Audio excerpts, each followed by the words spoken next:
Magandang tanghali po, oras na para sa maiinit na balita. Kasunod po ng direktiba ni Pangulong Duterte na ibsan ang lumalalang trapiko sa Metro Manila, nagsagawa po ng clearing operations ang MMDA sa Baclaran. At mula po sa Pasay City, may ulat on the spot si Salima Refran. Sam? Connie, isang araw nga matapos ng SONA ng Pangulong Duterte, ipinagutos mismo ang pag-aalis ng obstruction sa mga kalsada para iksan nga yung lumalalang traffic. Nagsagawa ng clearing operations ang MMDA dito sa Pasay City. Unang hinuli yung mga dilaw na multicab na may illegal na terminal sa may Rojas Boulevard. Pinagtotoo ang mga ito. Isang kolorom na van naman ang hinabol pa ng mga motorcycle riders. Nagsakay ito ng mga pasahero mula nga sa Molino, Cavite. Inimpound ang sasakyan at ang driver ay hindi na pumalag pa.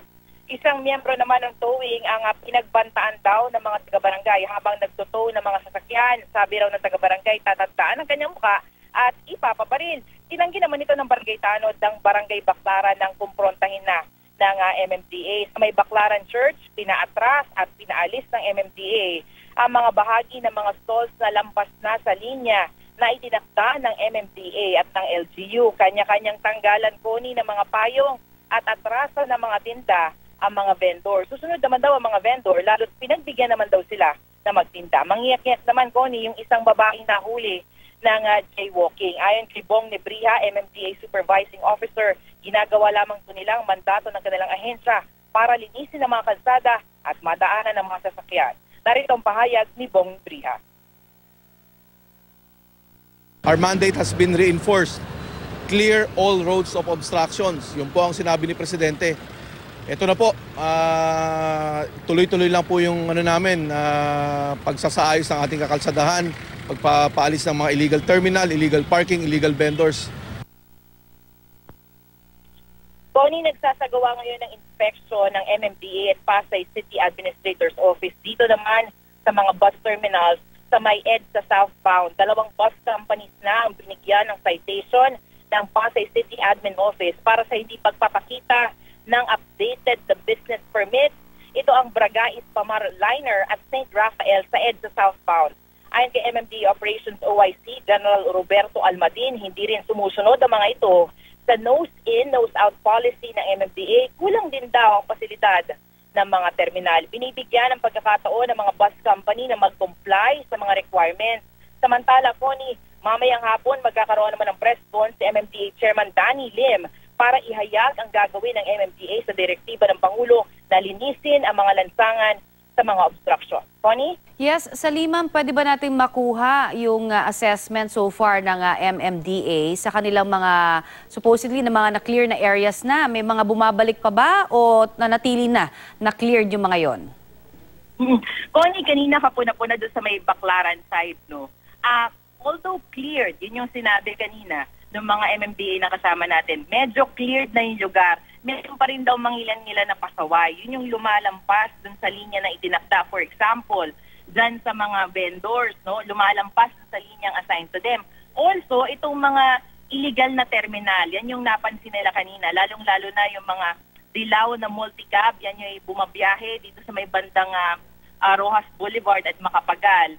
Nag-set up ng illegal na terminal yan doon sa isang gilid. Yun yung pinagtotoo nila kanina. Ang sinasabi, kailangan mas maigting yung kanilang ginagawang operations dahil nga kung hindi nila babalik-balikan, lulusot at lulusot daw itong mga pasaway na mga operators ng mga terminal and also yung mga vendor. Connie?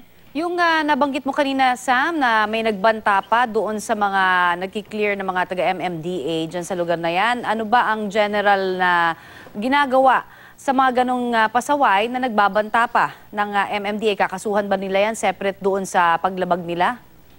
Kanina ang ginawa nila, Connie, kinonfront nila yung tao, tinanong nila, totoo bang ito yung sinabi mo? Itinanggi naman yun nung barangay Tanod. No? Although ang sabi ng MMDA, kakausapin daw nila mismo itong mga barangay dahil dapat itong mga barangay officials, barangay Tanod, ay katuwang nila dun sa pag-i-enforce ng mga ganitong alituntunin. Pero Connie, yun nga, sineseryoso nila yung mga ganyang threat at obserbahan at aalamin nila, pag-aaralan kung pwede bang kasuhan o iharap sa asunto itong mga ganitong klaseng pagbabanta lalo na sa kanilang mga tauhan. Connie. Panghuli na lamang, Sam, sa iyong obserbasyon naman, kasi balita natin, itong ganitong klase ng mga pahayag, syempre, ng Pangulo na meron siya talagang backing, na ibinibigay sa MMDA, mas nagkakaroon ng ngipin tuloy sa pagpapatupad ang MMDA unlike before. Naobserbahan mo ba na medyo mas nangingilag na yung mga sinisita compared to before na parang binabaliwala sila, paulit-ulit lang, mag-clear sila, tapos a few hours later or even minutes later pag alis nila ay bumabalik sa pwesto.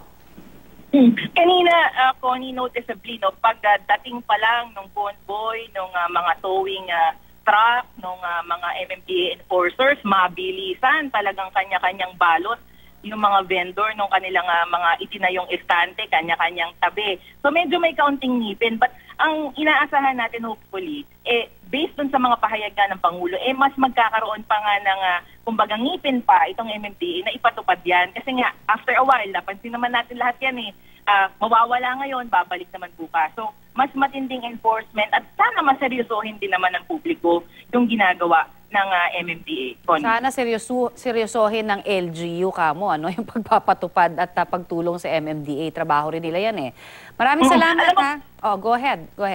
Yes. Connie, ang maganda naman din dito sa isang enforcement na ginawa natin, yung inspection ng mga bus, sumama itong LGU. Sumama itong Pasay City dito sa bus inspection. So hopefully in the next operation, bukod nga doon sa MMDA, kasama yung LGU doon sa pag-ooperate and isasama na rin sana itong mga taga-barangay para maski sila alam yung gagawin, alam kung hanggang saan itong mga dapat na alituntunin na sundin ng publiko. Connie. Alright, maraming salamat sa Lima Refran.